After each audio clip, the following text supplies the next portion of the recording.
back. Yeah, it's April now. I know. Can you believe it? I'm like shocked that it's April. I mean, it's been a mad 3 months. Although I feel like the weather yesterday definitely reminded us all that it is April, whether we're ready for it or not. We ended up getting hail down here. Or was that 2 days ago? I don't remember. I don't remember, but yes, it was Monday. It was like chaos. It was Monday. Torrential raining and beautifully sunny, and then it hailed, and then it was raining again, and then it was sunny again. Welcome to Seattle in spring. Exactly. For those of you that may be joining us for the first time, I'm Roy Powell. This is Kim Colapreti. We're with Team Diva at Coldwell Banker Bain. We are realtors who jump on YouTube Live to talk about things in the market and answer questions and that sort of thing. So if you are watching this live, make sure and comment, say hi, let us know you're here. Yep. Ask questions you have. Yeah. Exactly. We'd love to interact with you, even though it's just us on screen. We still want to talk to you if you're there. So anyway. Yeah. So, and every week we try and have a interesting real estate topic to talk about. Yes. Today we're talking about prepping your home for sale, which is on a lot of people's minds, right? It's hot spring market. Oh, it's the season. What do people say every year when we meet with them January 1? I want to wait to list my house until the flowers are in bloom. Yep. Well, but guess what? The flowers are in bloom, people. So if you've been waiting to list your house till now, get on it because flowers are blooming. Right. In spite of the hail, it's still springtime. It is. It's supposed to be 70 today, Thursday, tomorrow. My days are all mixed up. Oh, hey, Michael. Good to see you. Thanks for joining us. Diva Desk Dude is on the video. So, hey, dude. So we're going to try to keep this kind of light or keep it high level. I personally have a tendency to get way into the weeds. I know, me too. So if you get lost or confused, just ask us. Stop us. And we do have videos and blogs about all these things that we will direct you to. Absolutely. So if you get confused or if you have a question and you can't get a hold of us, you can always check out one of our blogs or check out a video. Definitely. Yeah. We have videos. You just made one yesterday, or it dropped yesterday. I did. About listing I'm making one today on how to buy a condo. Okay. Perfect. Sorry. Well, and then I've got Coffee with Roy this month is also going to be about the listing process and that sort of thing. Yes. But you and Chavi did one a couple month ago or so. Yes. About how to get the most money. Multiple offers for your house. Yes. And this is a little bit, we're going to be talking today more about prepping your house for sale, which kind of overlaps with how to get multiple offers. But that was really, really deep. That was sort of deep in the weeds. If you want to dig deep, go watch that video. If you want to hang out with us, we're here. Oh, hey, Katie. Hi, Katie. So let's just go over we're going to talk about the basic steps that we have at Team Diva for prepping for the sale. So the first step is doing a walkthrough with the seller. That's right. Then we're going to talk about fixing what's broken. Mm-hmm. Yep. And we're going to talk about making it pretty, as we call it, because you want your house to be pretty. And you do. And you do too. Staging, very important point for us to talk about. That's the next step. And then talking about what is your goal in listing your house, right? Do you have a price point you want to hit? Do you have a time frame you're working in? What are your goals around listing and selling your home? Exactly. And we also have to reboot this conversation sometimes if if it's been 2 months since we started the process. Well, and sometimes that's the case, right? I mean, we've had it a few times where it's been a year. Yeah, where we meet with somebody, we start the process, and then it's not until a year later that we list. So we have this, right? But there was one more. Let's not forget the last one. The last one, this most important one, marketing, because that's what we do best at Team Diva is market your home, and all these things lead up to being able to do some amazing marketing. So why don't we kick it off with you talking about Let's do. First, I want to say hi to Rocky because I see he's on board too. So hi, Rocky. Good to see you. Everyone's on board today. Rocky, Katie, Michael. So nice of you to join us. So Anytime we start talking about listing your home for sale, we need to do a walkthrough. So, either Kim and I, or, Kim and Michael, or whatever pairing of the team that is going to be working with you, we come to your house and we do the first initial walkthrough just to kind of put eyes on everything, understand how your home is laid out, what you've got going on, so that we can start to get a basis of where you're at. And that's super important because, it's very easy to look online and have an automated source tell you what your home value is. Sure. But we're going to give you the point of view of what buyers are actually willing to pay right now versus after we do all the steps, because that's very important, because sometimes the process, you have to weigh the pros and cons of what gets done and what doesn't. So yeah, the walkthrough is always the first part. It's not as scary as it sounds. It's just us hanging out, you telling us what you love about your house. Yeah, and we are gonna walk in the house and look at it with, like Roy said, from the perspective of, if we were here with a buyer, what would we look for? And that's not just what are the things we were going to look for that we'll be like, oh, we should fix that, but also like, oh, here's the points that we want to highlight for a buyer as well, because or just focus on for our marketing, because they're like the key points about your house that you love and that we love as well. And we want to make sure we're capturing what's unique and what's interesting, because even new construction homes built side by side are not the same. Nope. They all have their own little eccentricities and uniquenesses. So we want to capture that as well. Yeah. So the walkthrough is a great first step. You should always do that. And we always do that. And then of course, once we do that, we are going to make a list with you as to what we see would be good steps or good things to focus on to improve. We say fix what's broken, but it's not necessarily always fixing what's broken. It might be, maybe upgrading things, maybe, making minor changes to lighting.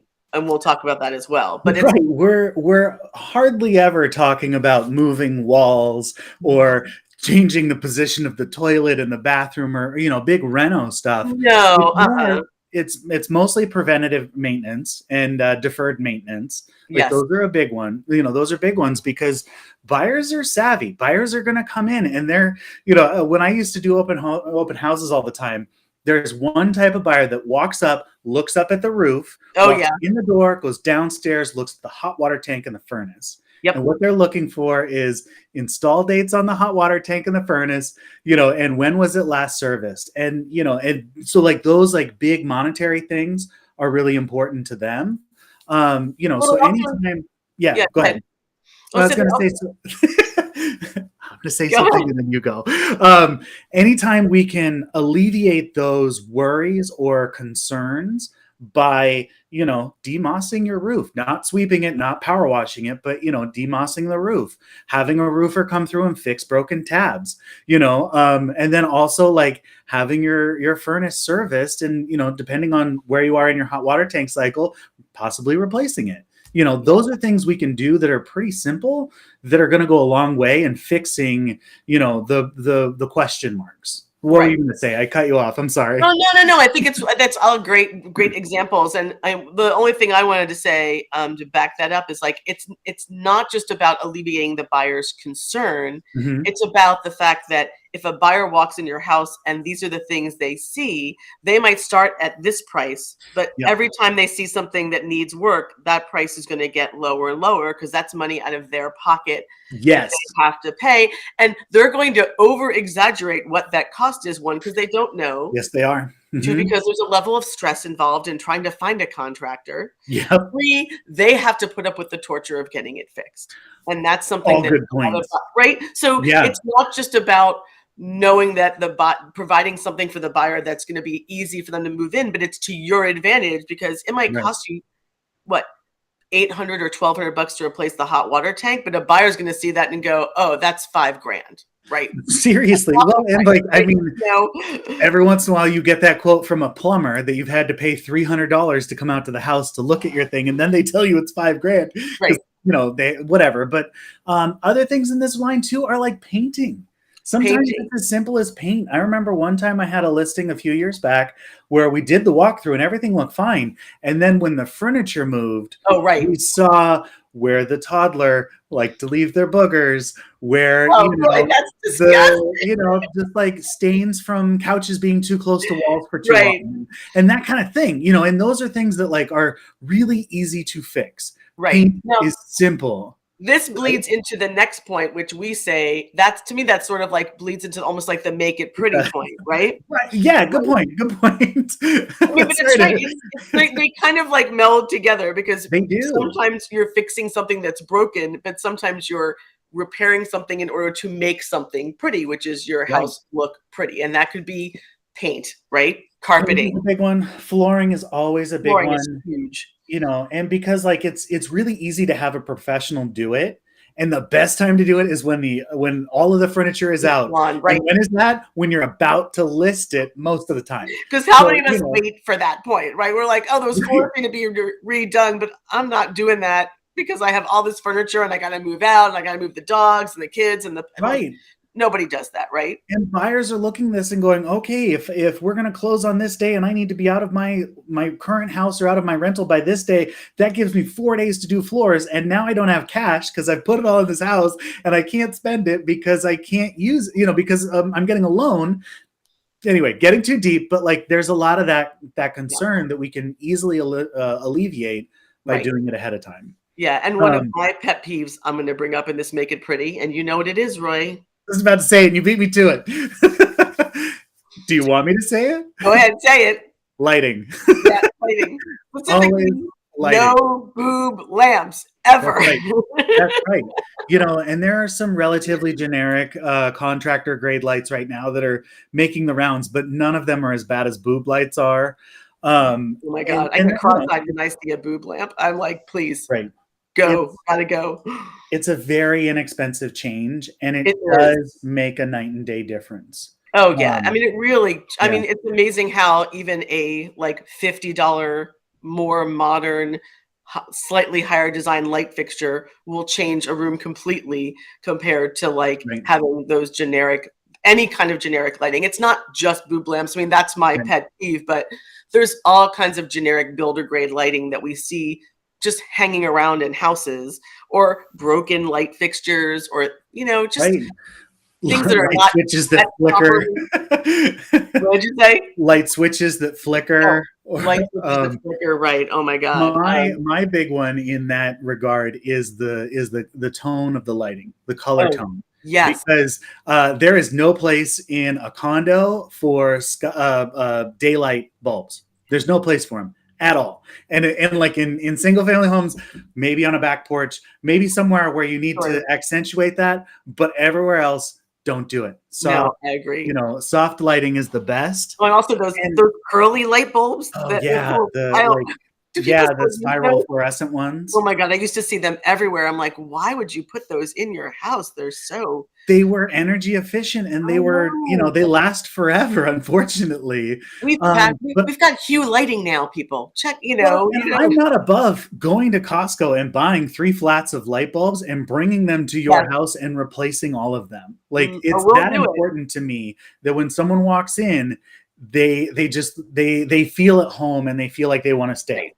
They want to stick around. And there's also like continuity, right? Yes. I mean, it's jarring when you walk into a home and all the lights are on and you see one warm bulb amongst a sea of cool bulbs, or one cool bulb amongst a sea of this color here. You don't your kitchen and dining room that color. No one wants to eat food under this. Under blue lighting. And then you see my funny, I have my blue light on in the background too. It's changing to my hair color now, but I know it's great.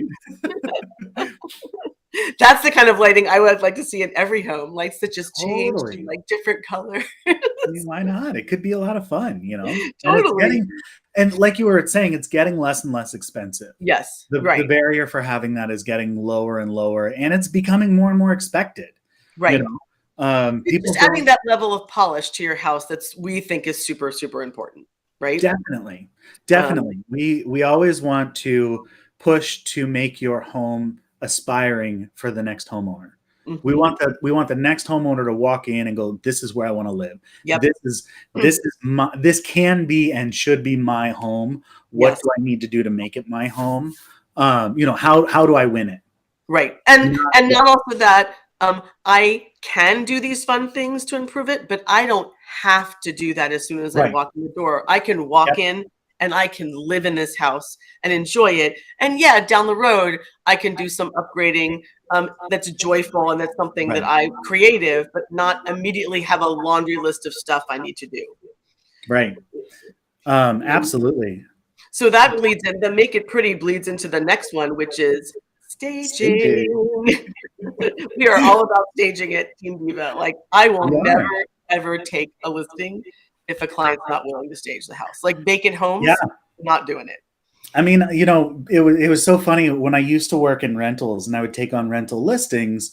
That was the norm because you're not going to spend 1 month's rent for staging a house, Right. but like it really drove home the night and day because we would still do professional photos and you'd Sure. have beautiful photos of empty rooms. Right. How engaging is that? Right. And so the point of staging is so that people can walk in and go, oh, this is where my bed would sit. This is exactly where I would put it. Or this is the bed I want to get, or this is where, this is a cool couch. This is more than enough space for me. Right. I always joke with clients when we see love seats as couches. And, and it's just like this teeny tiny little thing in the corner. And it's like, that's not helpful. No, Not you want the full size couches. this is why staging is so important. I want someone to walk into a listing that I have, the house I'm trying to sell, and I want them to find a place to sit, and I want them to sit in Yep. that space Mm-hmm. and take in everything around them and be able to picture themselves in their living room, Definitely. in their dining room, in their sunroom, wherever it is. Yeah. I want them to feel comfortable doing that and be able to do that because the longer someone can sit in your house on a comfortable couch and envision themselves there, the more likely they are to bring an offer and to bring you a good offer. Yep. They're putting it all together. They're emotionally moving They're in. emotionally right. And They are. and yeah, I've actually called out clients on that, buyer clients, where we'll be out touring and looking at stuff, and they're like, "Well, what do you think, Roy?" And I'm like, "Well, this is the first home you've sat down in. Right. All the Yeah. homes we looked at, you were we were in a hurry to get out of them. This is the first time you've actually sat down. We've talked about what's growing in the front yard. We've talked about barbecues on the back porch. We've talked about whether or not your plates are going to fit in the cabinets. But those are the conversations that tell me as a buyer's agent, like, okay, my clients really want Right. Right. You know. And it's hard for a buyer to feel that emotional attachment if there's no way for them Right. to envision themselves in the house. So that's why Right. staging is incredibly important. Yes. Now, on that note, if you're still living in the house, which we do have some clients that are still living in the house, we do ask them to vacate while the house is on the market, like take themselves on vacation, Still whatever. a pandemic. Yeah, right. Go get Airbnb, but that does not mean your house cannot look staged. Right. Right. I mean, if you're Right. moving out anyway, this is the great opportunity to declutter, to purge, It to is. get rid of stuff you don't want, and Get rid of that stuff you bought in college, right. however many 20 years ago. It's Well, what was time. my joke earlier is that we can work with most people's home staging unless you're still living with the furniture you bought in college and you're dragging it around with you. Right. And you know what? I mean, if you shopped at West Elm in college, great. Maybe your furniture is fine. But if you didn't, Totally. And yeah, and part of that purging is part of that aspirational feeling. Yes. Like people, you don't want to walk into your own home and go, oh my God, this place is cluttered. Like, oh man, like I can't even set my keys down because there's no surfaces available. You want to walk in and feel light, and feel excited about being there. And we can help do that with infill staging or with just reorganizing, like you were saying. Sometimes we could do both, right? Or a combination of both, like just reorg and declutter. And some folks live. I mean, we have some clients who live like their home is staged, right? I walk into their house and I'm like, "How is your house so perfect?" Right? I'm like, "Mine's chaos." But yeah, mine's a little bit of chaos back in here today, but totally, yeah, but like we're not we're not selling you, we're selling the aspiration of the next buyer Yes. wanting to move in. Right. So, sometimes we are going to have to change up the artwork and maybe take down most of the wedding photos that take up the whole wall in the stairwell and Right. replace those with one or two really cool pieces. Right. Just because we want it to be accessible for everyone, and we want them to walk in and go, oh, this is where I need to be. Yep. So not all staging have to be move out full on staging, Right. but we're still going to do the little fine tuning with you. And Right. and this all. Oh wait, we have to have the conversation before we get to the final point about what's your goal, right? That's right. Well, that's where I was going. I was holding off on mentioning anything about marketing, but So clarifying goals. We do this at the first walkthrough. We do this at the market analysis, which happens before we start fixing things. But then we have to have that conversation one last time before we put your house on the market. What is most important to you? What price, now that we know the market, because it's not just a snapshot and then we stick with that number. I mean, we talked with a client a month ago, and now a month later, we have a lot different information on what their neighborhood looks like, and so we have those conversations of, what price are you willing to accept? What terms do you need? Sometimes if you're living in the home, you might need rent back. You might need a longer closing or a shorter closing, depending on what your next move is. It might be nothing at all. You might need the fastest close possible because you have to, you've already moved on. Right. But we need to know those things so that we can be the conduit and give that information to buyers so that they're writing the offers that you want to see. Right. And that's kind of where that's the most important thing, right? If you have specific things you want to have, I need to be able to tell buyers that so that we are matching expectations. That's my job. Meet expectations.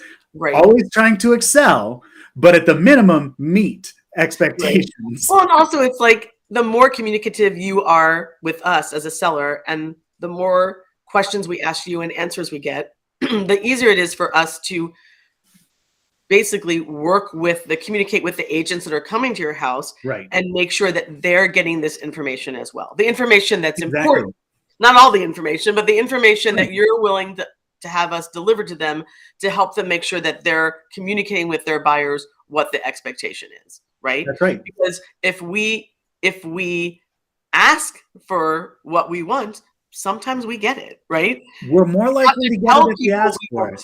Yeah, we have to tell people you want a month rent back in order to get a month rent back in an offer, right? Right. We need to, if it's very important for you to make sure that we're seeing proof of funds and we're seeing, a pre-approval letter and not a pre-qual letter, well, that's something I can tell people on your behalf if you let me know that's important to you. Right.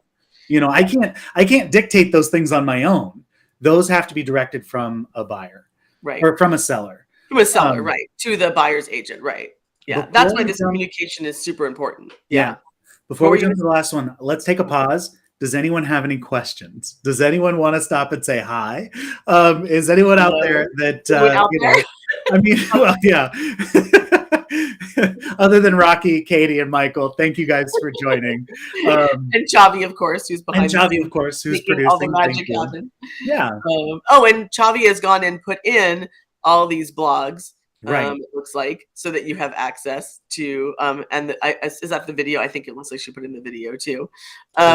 So you can get all this information when we're offline about listing your home. So the last point, which I think is kind of like the culmination point, is that the reason we do all these things is because of the marketing that we do, right? I mean, we can't do amazing marketing if your home isn't looking pretty and staged. Oh, Dave's here. Hey, Hi, Dave. We're going to get to see Dave really soon because we're going to Palm Springs. Oh, that's right. I had to sidetrack and say that. So yeah, the marketing is super important because we're going to do a shit ton of digital marketing on your home. We're going to do photos, We're going to do drone shots if it makes sense. We're going to do a Mhm. 3D walkthrough tour. We're going to Right. do a video. I An mean, actual video too, an not just actual a video. slideshow of the photos. Nope, an actual video. Yeah. And we might even do evening twilight shots if you have a house that commands that.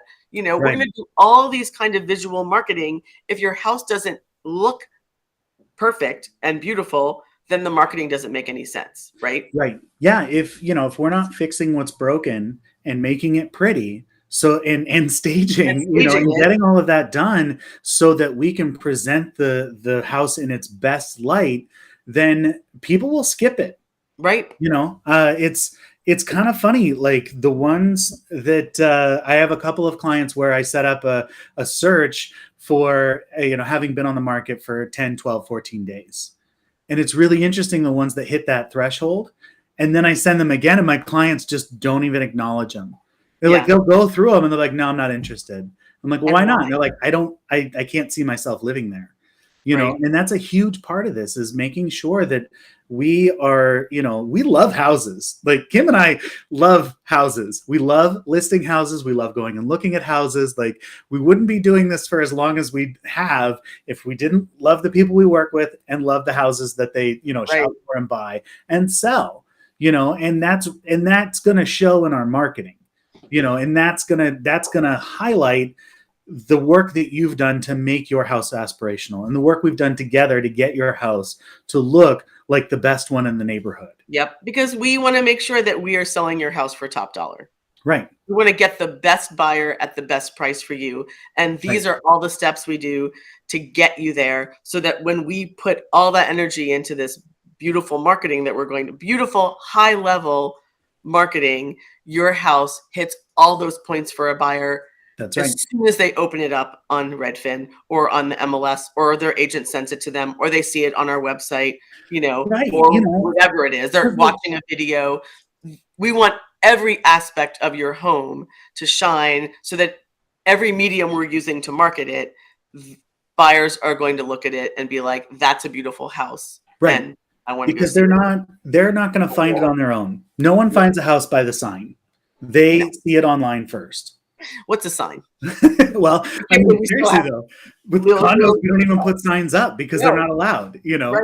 But so, like, people are always going to see it online first, and we want to capture their interest right away, and we want to get them excited about making an appointment to come and see the house in person, or to come and see it during the open house, and sometimes all of that culmination is to get the right buyer in the door. Not every house gets multiple offers. No. In every market, but we could get the one perfect buyer who's going to walk in and fall in love and close that deal. I mean, hopefully we get 20 perfect buyers. Sure. It happens, but hopefully we get a lot of interest and a lot of people excited about it. But what's most important is actually selling your house, right? And closing the deal. Right. And so we want to get it to that point. We want to get it. We want to get you the right buyer for the house to get in there and do it. Yep. It was a weird way of saying that. Sorry. No, that makes perfect sense. Yeah. So those are our 6 steps to having your house for sale. We'd love it if you have questions, to throw them in the comments, or you could always DM us. You can always find us on Instagram or Facebook, or go to teamdiva.realestate.com and social stalk us, whatever. You can find us in a lot of places. We're not hard to find. No, we're not. And we are here to answer your questions. We are here to help you through this process, and make it as easy as possible. It's always funny. Like, these conversations always have to happen kind of quickly. Like, we've been talking for about a half an hour, and I imagine the first time you're hearing it, you're just like, oh my God, like, this was a fire hose of information. But it's not the only time you get it. Like, each step through the process, we're talking about it again. We're rehashing things. We're, bringing in new information, because we're here to help you. Like, I don't know. We're not the team that, shows up with a key box, throws it on there, takes a set of keys, signs a contract, and then it's on the market. We helped you buy it, most likely. Right. So we're going to help you sell it. and we're going to help you buy the next one, or we're going to find someone in that marketplace that's as cool as us to help you buy the in next that one, market. right? And we have to be honest about the fact that we are not necessarily the team for everybody. I mean, there are sellers out there who are like, I'm not fixing anything. There's no way I'm paying for staging. I don't care if it's not pretty. Like, if you're not willing to list it as is, then I'm going to go find someone else. And I'm like, great, go find someone else. That's not us. Right. And sometimes, and sometimes we have to, or sometimes we help you find the right person. I don't know if we're still alive or not. If we are, sometimes it's our job to help you find, or, we take it upon ourselves to help you find the right person. If it's not us, because we are not the right fit for everyone. I don't know where my team went. I'm going to try and message them.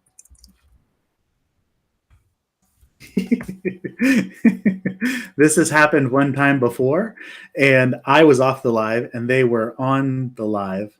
But anyway, Javi's texting me to wrap up. So I think that's it for today. Thank you for joining us. Let us know if you have questions, and I hope you have a great day. Happy Wednesday.